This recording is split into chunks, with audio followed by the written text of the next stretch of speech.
Nous retrouvons notre député Stéphane Vojetta en campagne évidemment pour le deuxième tour à Lisbonne. Stéphane, donc, quel est le programme, quelles sont les opérations pour la dernière ligne droite? Bonjour Jean-Guillaume, bonjour à tous. Écoute, la dernière ligne droite, effectivement, elle commence déjà aujourd'hui, puisque là, nous sommes, je te parle, on est jeudi, le vote en ligne commence dès demain, vendredi à midi. Et je pense que pour l'instant, ces jours-ci, j'étais hier à Monaco, je suis à Lisbonne aujourd'hui, Nathalie Kodja, ma suppléante, est à Barcelone. Demain, on sera à Valence et Alicante. Et vraiment, le mot d'ordre, c'est mobiliser autant que possible le vote, parler du vote électronique qui commence demain à midi, qui est un élément déterminant de la participation. On veut... D'abord, c'est un principe démocratique. On veut que les gens puissent participer, sachent qu'ils peuvent participer à cette élection.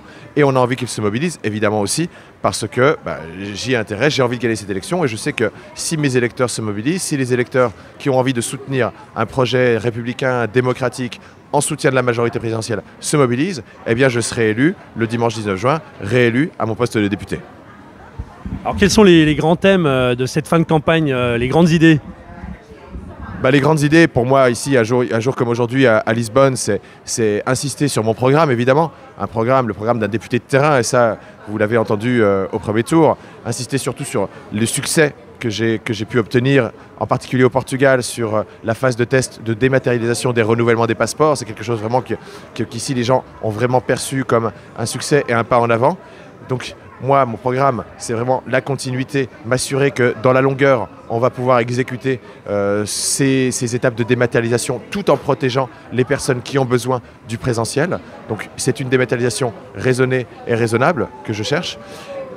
Mais au-delà de mon programme, ce que je veux aussi, bien sûr, c'est m'assurer que les gens aient bien conscience de l'alternative qu'il aurait proposée politiquement. Car même si mon adversaire de second tour, Renaud Lebert, que je respecte et que je salue, essaye de le dissimuler par tous les moyens possibles, il n'en reste pas moins que c'est un candidat qui, s'il était élu député, demanderait, exigerait l'arrivée de Jean-Luc Mélenchon à Matignon. Et avec Jean-Luc Mélenchon à Matignon, on aurait un Premier ministre qui méprise les Français de l'étranger, qui veut leur imposer une taxation universelle, un Premier ministre qui méprise l'Europe, qui prônerait la désobéissance à l'Europe et qui nous mettrait, nous, les Français de l'étranger, en danger face à des mesures de réciprocité.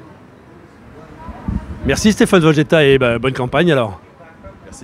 Merci à toi, et à bientôt. La French Radio, Portugal.